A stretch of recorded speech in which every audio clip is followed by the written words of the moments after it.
Letter 33. The stories you tell yourself. Dear Ada, there's something every person carries with them, often without realizing it. A private mythology, the story they tell themselves about who they are and what the world is. This story shapes everything.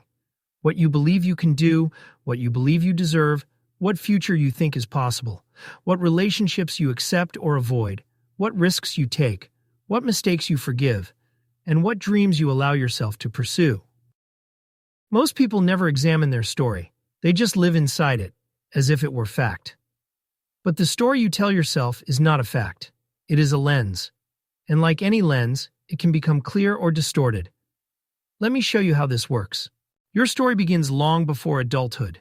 It begins in childhood, with the way people responded to you, the feedback you absorbed, the emotions you weren't allowed to feel, the roles you were assigned, the expectations you inherited, the experiences that shaped your sense of worth. Maybe you learned, I'm the responsible one. I'm the difficult one. I'm the helper. I'm the quiet one. I'm the strong one. I don't need anyone. I'm a burden. I'm only valued when I achieve. I have to earn love. None of these are truths. They are stories, coping strategies that helped you survive the environments you grew up in. But here's the catch. What protects you in childhood can imprison you in adulthood, unless you rewrite the story. There are three kinds of stories that quietly shape your life. 1. The story about who you are. This includes the identity you've taken on, your self-concept, your limitations and possibilities. For example, I'm not good with money. I always mess up relationships. I'm shy. I'm too much. I'm not creative. I'm unlucky. I don't belong. Be careful with these stories, Ada. They become self-fulfilling prophecies. When you believe a story, your mind starts gathering evidence to support it and ignoring evidence that contradicts it. That's how people stay trapped in narratives that were never true to begin with. 2. The story about the world. These are beliefs about what is safe, possible, or normal. People can't be trusted. The world is dangerous. Success requires sacrifice. Everyone else has it figured out. No one really understands me. These two shape your every decision. 3. The story about your future. These are the quiet expectations you carry. I'll never find someone who really sees me. I'll probably end up in a normal job. I won't live an extraordinary life. I shouldn't hope for too much. Your future is shaped by the story you assign to it. Change the story, and you change the path.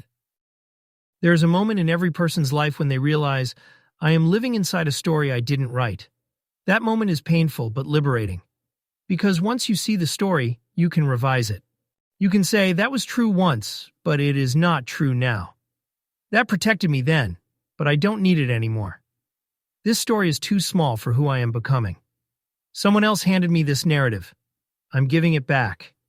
You become the author instead of the character. So here's the question I want you to ask yourself often. What story am I telling myself right now? And does it help me become who I want to be? If the story shrinks you, rewrite it. If the story cages you, walk out of it. If the story blames you, soften it. If the story is inherited, question it. If the story is outdated, update it. You do not owe loyalty to a younger version of yourself who did the best she could with what she knew. You owe your loyalty to the woman you're becoming. Aida, your story is not fixed. It is not predetermined. It is not fate. It is a living thing, shaped by your attention, your choices, your courage, and your willingness to tell the truth about who you are now and who you intend to become. Choose your story with intention. Write it with compassion. Live it with clarity. And remember, the story you tell yourself becomes the life you live. Tell a beautiful one. A friend on the road ahead.